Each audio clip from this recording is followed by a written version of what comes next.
আসসালামু আলাইকুম। সংবাদে আপনাদের সবাইকে স্বাগত জানাচ্ছি। আমি ফিরোজ তোহা। শুরুতেই সংবাদ শিরোনাম।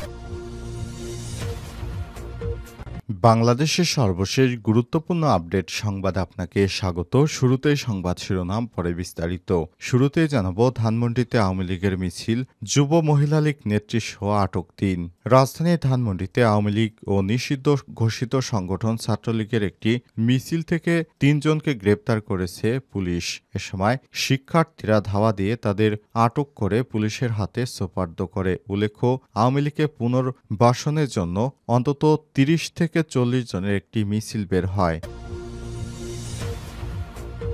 এবারে জানাবো, আওয়ামী লীগ পুনর্গঠন নিয়ে পিনাকির বক্তব্যকে ভুয়া বললেন সোহেল তাজ।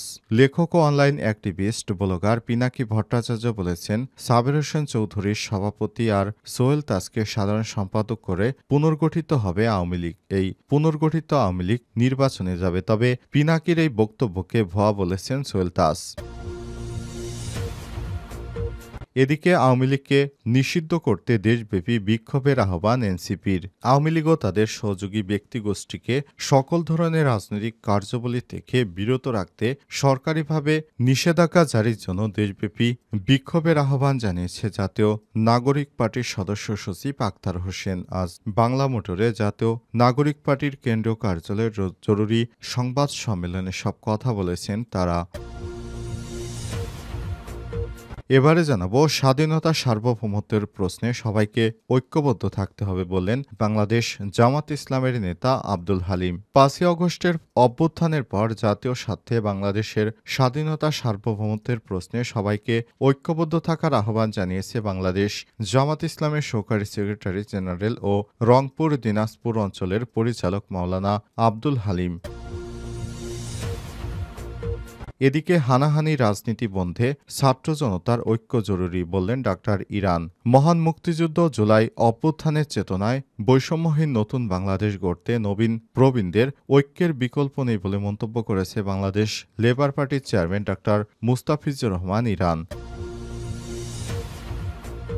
এবং সর্বশেষ জানাবো, ব্যাংককে ডক্টর ইউনুস মোদির মধ্যে বৈঠক অনিশ্চিত। এপ্রিলের প্রথম সপ্তাহে থাইল্যান্ডের রাজধানী ব্যাংককে বসছে বিমস্টেকের ষষ্ঠ সম্মেলন। এতে অংশ নেবেন অন্তর্বর্তীকালীন সরকারের প্রধান উপদেষ্টা ডক্টর মোহাম্মদ ইউনুস, ভারতের প্রধানমন্ত্রী নরেন্দ্র মোদী এবং অন্য নেতারা। এই সম্মেলনের ফাঁকে ডক্টর ইউনুস এবং মোদীর মধ্যে একটি বৈঠকের আয়োজন করতে ভারতকে চিঠি দেয় বাংলাদেশ। বিষয়টি বৃহস্পতিবার বার্তা সংস্থা এএনএ-কে নিশ্চিত করেন পররাষ্ট্র উপদেষ্টা তৌহিদ হোসেন। প্রিয় দর্শক, এতক্ষণ শুনছিলেন সংবাদ শিরোনাম, এবারে বিস্তারিত।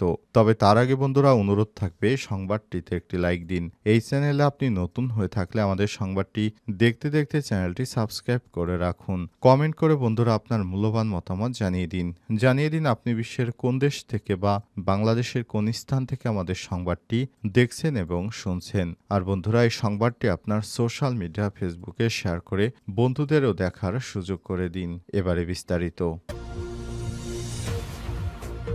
রাজধানীর ধানমন্ডিতে আওয়ামী লীগের মিছিল, যুব মহিলা লীগ নেত্রীসহ আটক ৩। রাজধানী ধানমন্ডিতে ৩ জন আওয়ামী লীগের নেতাকর্মীকে গ্রেপ্তার করা হয়েছে। রাজধানী ধানমন্ডি আওয়ামী লীগ ও নিষিদ্ধ ঘোষিত ছাত্রলীগের একটি মিছিল থেকে ৩ জনকে আটক করে পুলিশে দিয়েছে ছাত্র জনতা। শুক্রবার রাজধানী ধানমন্ডি ২৭ নম্বরে এই ঘটনা ঘটে। আটক ৩ জন হলেন যুব মহিলা লীগের সদস্য লাবণী, আওয়ামী লীগ কর্মী মোহাম্মদ সিরাজুল ও ছাত্রলীগ কর্মী Raju. Dhaka metropolitan police DMP Mohammadpur জোনের অতিরিক্ত উপ পুলিশ কমিশনার জুয়েল রানা জানান, ছাত্র জনতার সহায়তায় আওয়ামী লীগের মিছিল থেকে ৩ জনকে আটক করেছে মোহাম্মদপুর থানা পুলিশ।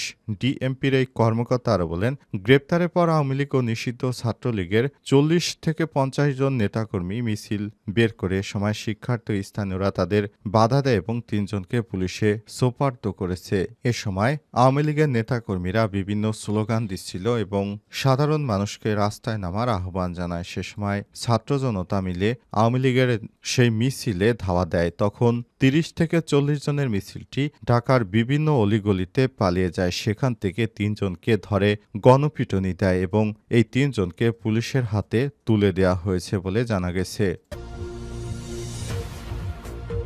আওয়ামী লীগ পুনর্গঠন নিয়ে পিনাকির বক্তব্যকে ভুয়া বলেন সোহেল তাজ। লেখক, অনলাইন অ্যাক্টিভিস্ট ও ব্লগার পিনাকি ভট্টাচার্য বলেছেন, সাবের হোসেন চৌধুরীর সভাপতি আর সোহেল তাজকে সাধারণ সম্পাদক করে পুনর্গঠন হবে আওয়ামী লীগ। এই পুনর্গঠন আওয়ামী লীগ নির্বাচনে যাবে। তবে পিনাকির এই বক্তব্যকে নাকচ করে দিয়েছেন বাংলাদেশের প্রথম প্রধানমন্ত্রী শহীদ তাজউদ্দিন আহমেদের ছেলে, সাবেক স্বরাষ্ট্র প্রতিমন্ত্রী তানজিম আহমেদ সোহেল তাজ। শুক্রবার দুপুরে নিজের ভেরিফাইড ফেসবুকে পিনাকি ভট্টাচার্যের বক্তব্য ও সংবলিত একটি ফেসবুক পোস্টের স্ক্রিনশট শেয়ার করে পোস্ট দেন সোহেল তাজ। ওই পোস্টে পিনাকির দাবিকে মিথ্যা বলে প্রত্যাখ্যান করেছেন তিনি। পিনাকি ভট্টাচার্য ফেসবুক পোস্টে লিখেছেন, সাবের হোসেন চৌধুরীকে সভাপতি আর সোহেল তাজকে সাধারণ সম্পাদক, একইভাবে আওয়ামী লীগ পুনর্গঠিত হবে। এই পুনর্গঠিত আওয়ামী লীগ নির্বাচনে যাবে, এটা যৌথ সিদ্ধান্ত। এতে ইউরোপের রাষ্ট্রগুলির মধ্যে ব্রিটেনের সমর্থন রয়েছে। এই কারণেই সাবের হোসেন চৌধুরীকে জেলে রাখা যায়নি। পিনাকি আরও লিখেছেন, 1975-এর 15ই অগস্টে বিপ্লবীদের দেশ ছাড়তে হয়েছিল। তারা বিভক্ত হতে হতে শক্তিহীন হয়ে পড়ে। যারা 1975-এর বেনিফিশিয়ারি, তারা বিপ্লবীদের বাঁচায়নি। এক অংশ রাজনৈতিক দল তৈরি করল ফ্রিডম পার্টি, আরেক অংশ খন্দকার মোশতাককে মাঝে রেখে দল গড়তে চেয়ে ব্যর্থ হলো। হাসিনা ফিরে এলো। 2024-এ আবার 1975-এর পুনরাবৃত্তি ঘটল। সেই একই অবস্থা, সেই একই কাঠামো অবিকৃত রেখে রাষ্ট্র চলবে, লুটপাট চলবে, ভারতের কর্তৃত্ব চলবে। 24-এর নায়করা ভুল আর বিভেদের পঙ্কিল অবর্তে ডুবে যাবে। আর এখন শুরু হয়েছে একজনের বিরুদ্ধে আরেকজনের লড়িয়ে দেওয়া। পিনাকি ভট্টাচার্যের এই অভিযোগকে সরাসরি ভুয়া, ফেক নিউজ বলে সোহেল তাজ বলেছেন। তবে হঠাৎ আওয়ামী লীগ পুনর্গঠন নিয়ে কেন এত আলোচনা? সাবের হোসেন সোহেল তাজের নেতৃত্বে আওয়ামী লীগ পুনর্গঠিত হচ্ছে কিনা এই অভিযোগের ব্যাপারে জানতে যোগাযোগ করা হলে সোহেল তাজ ইত্তেফাককে বলেছেন, আওয়ামী লীগ পুনর্গঠন নিয়ে কারোর সাথে আমার কোনো আলোচনা হয়নি। আমি কিছুই জানি না। আমি রাজনীতিতে নেই। নোংরা পচা রাজনীতিতে আমার আগ্রহ নেই। আওয়ামী লীগকে যাবতীয় অপকর্ম, গণহত্যা, গুম-খুন, নির্যাতনের জন্য অনুতপ্ত হয়ে ক্ষমা চাইতে হবে, তাদের সাজা পেতে হবে। আওয়ামী লীগকে নিষিদ্ধের দাবিতে দেশব্যাপী বিক্ষোভের ডাক এনসিপির। শিক্ষার্থীদের রাজনৈতিক দল এনসিপি আওয়ামী লীগকে নিষিদ্ধের দাবিতে বিক্ষোভের ডাক দিয়েছে। আগামীকাল এই বিক্ষোভ অনুষ্ঠিত হবে। দেশব্যাপী এই বিক্ষোভের ডাক দেওয়া হয়েছে। আজ সংবাদ সম্মেলনে বিষয়টি জানিয়েছেন এনসিপির আহ্বায়ক নাহিদ ইসলাম। তিনি জানিয়েছেন, বাংলাদেশে আওয়ামী লীগের পুনর্বাসনের যে প্রক্রিয়া চলছে তা রুখে দিতে হবে। সমস্ত বিপ্লবী দল একজোট হয়ে আবারও মাঠে নামতে হবে। বাংলাদেশে আওয়ামী লীগকে পুনর্গঠনের কোনো সুযোগ নেই। আওয়ামী লীগকে নিষিদ্ধ করতে হবে এবং আওয়ামী লীগকে আগামীতে নির্বাচনে আসতে দেওয়া হবে না। আওয়ামী লীগ যদি নির্বাচনে আসে তাহলে আমাদের লাশের উপর দিয়ে আসতে হবে বলেও জানান তারা। এ সময় বৈষম্যবিরোধী শিক্ষার্থী আন্দোলনের বিভিন্ন নেতাকর্মী, জাতীয় নাগরিক কমিটির নেতাকর্মী ও শিক্ষার্থীদের রাজনৈতিক দল এনসিপির নেতাকর্মীরা উপস্থিত ছিলেন। সেখান থেকে প্রফেসর ডক্টর মোহাম্মদ ইউনূসের বক্তব্যকে প্রত্যাখ্যান করা হয়েছে। উল্লেখ্য, প্রফেসর ডক্টর মোহাম্মদ ইউনূস ইউরোপের একটি পত্রিকাকে জানিয়েছেন যে আওয়ামী লীগকে নিষিদ্ধ করার ব্যাপারে তার সরকারের কোনো ইচ্ছা নেই। আওয়ামী লীগকে বিচারের মুখোমুখি করতে হবে। ডক্টর মোহাম্মদ ইউনূসের এই বক্তব্যকে সরাসরি প্রত্যাখ্যান করেছে শিক্ষার্থীরা। তারা জানিয়েছে, গণহত্যাকারী কোনো দলকে বাংলাদেশে পুনরায় রাজনীতি করার কোনো সুযোগ দেয়া তারা কখনোই এটাকে সমর্থন করে না। ডক্টর মোহাম্মদ ইউনূসের এই বক্তব্যকে তারা ঘৃণভরে প্রত্যাখ্যান করছে।